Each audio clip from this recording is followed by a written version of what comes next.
Well, good morning, everyone. My name is MightyStream, and today is August the 27th. Today is August the 27th. I'm excited this morning to be with you.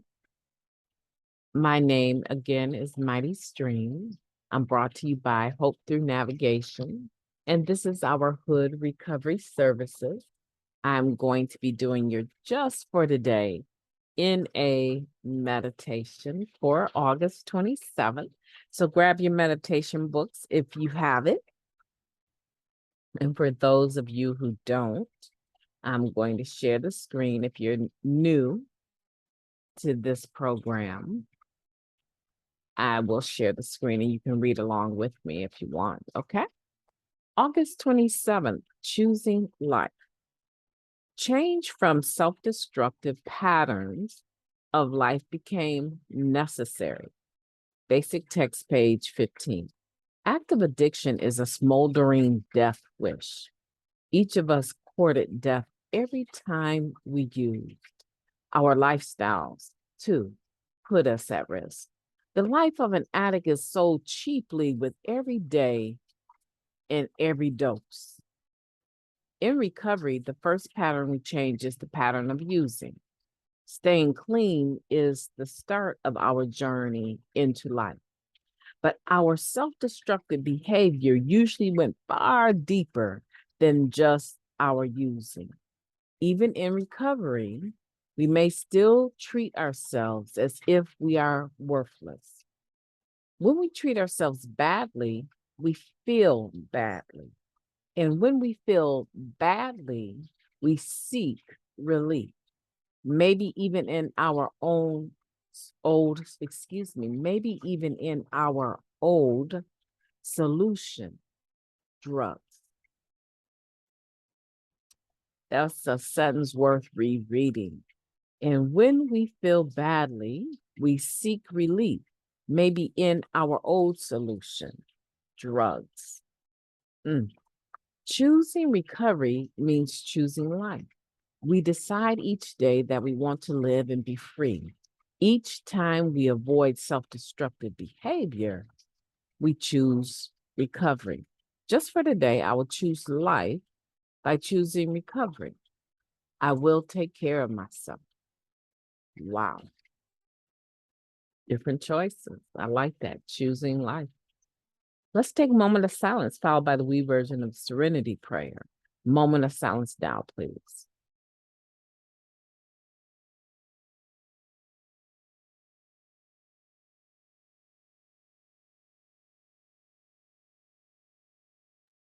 God, grant us the serenity to accept the things we cannot change, the courage to change the things that we can, and the wisdom to know the difference. Just for today, please and thank you. Wow, what a powerful way to wake up this morning. I have a friend of mine, she's in recovery, and she's one of the people I've added to my network in the last, I've been interacting with her for several months, probably since the beginning of 2022, but on this level, as far as calling each other and being committed to staying in touch just recently. And she has this saying, she said, "Oh, I guess I was on the wake up list this morning." And I thought that was kind of cute because the group that we attend every morning is called Wake Up Manhattan, right? And it's a 9 a.m. meeting that I try to make every day. And so when she says, "I guess I was on the wake up call or wake up list this morning," I think about how, like it relates to the meeting. And when she shares, she always opens up with that. I like that. Being on the wake up list for some of us, now stick with me, stick with me. I'm headed somewhere with this. Being on the wake up list for some of us was not really our first choice. wasn't something we wanted to do. It's just something that happened. And we use using drugs as a way to check out. So if I'm going to have to live this life and it's so miserable, it's as miserable as it can get. If I'm going to have to live this life, let me not really be present because I don't want to be here. Right? There's a taping that I did the other day. If you look at the videos, it does not have the yellow butterfly. And it's within the last week. And it's talking about navigating depression. Okay. So a lot of the time, if you listen to that, listen to my story, a lot of the time I was using because I didn't want to be alive. I really thought I had an awful life. And I was thinking,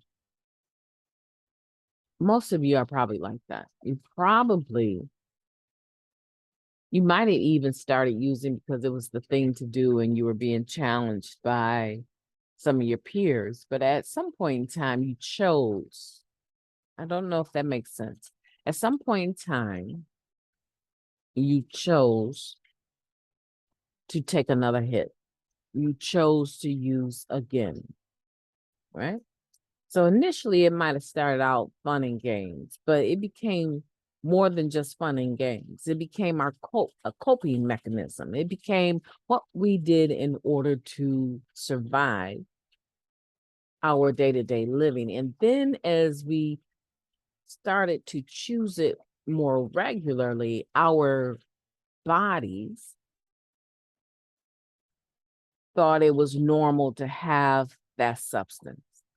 And so the moment we tried to not give it the substance, if we ever did,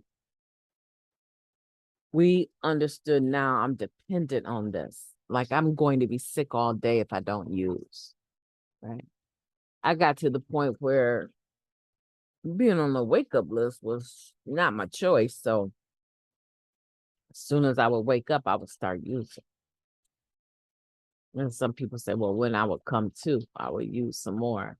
Well, I probably didn't really sleep intentionally a lot of the times, but you know what I mean. I worked a job. And even though I was late most mornings, um, I worked a job. I had some place to be. I worked out.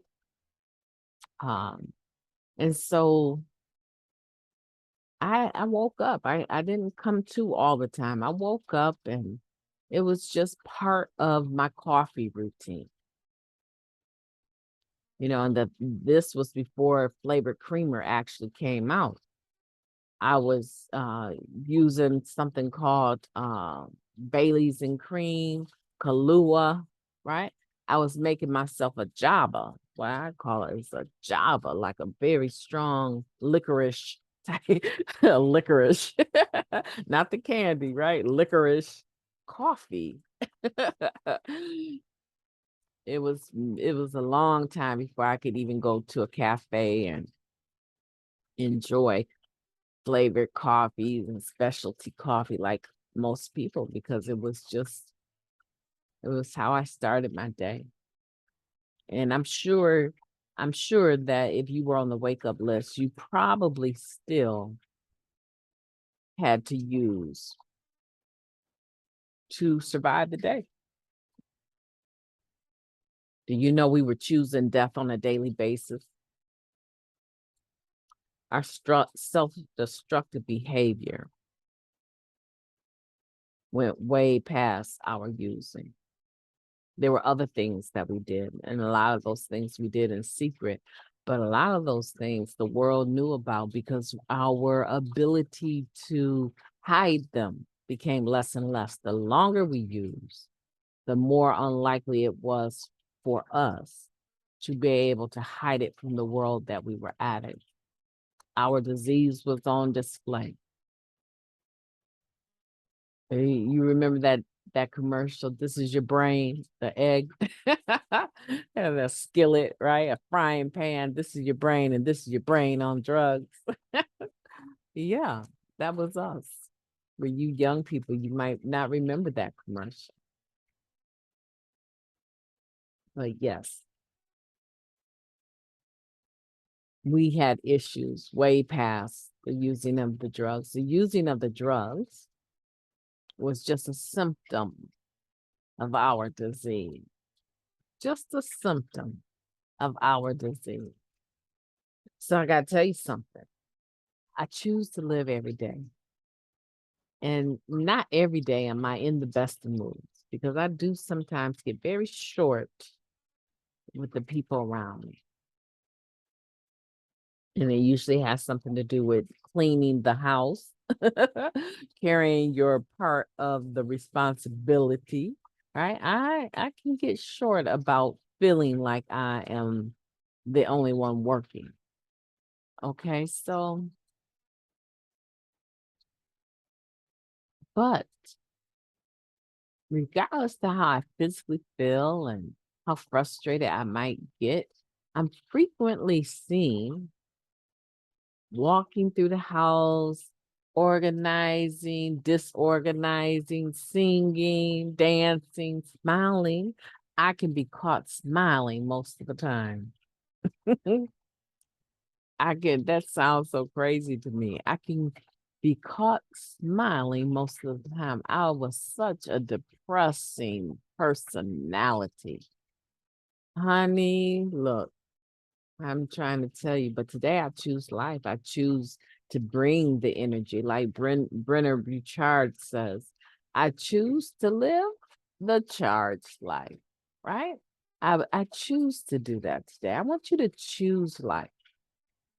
I want you to choose to live. I want you today to look at your circumstances and what is it you're really stewing about?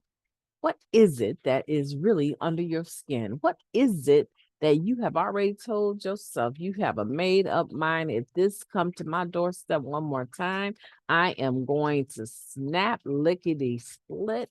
They are going to release that other person.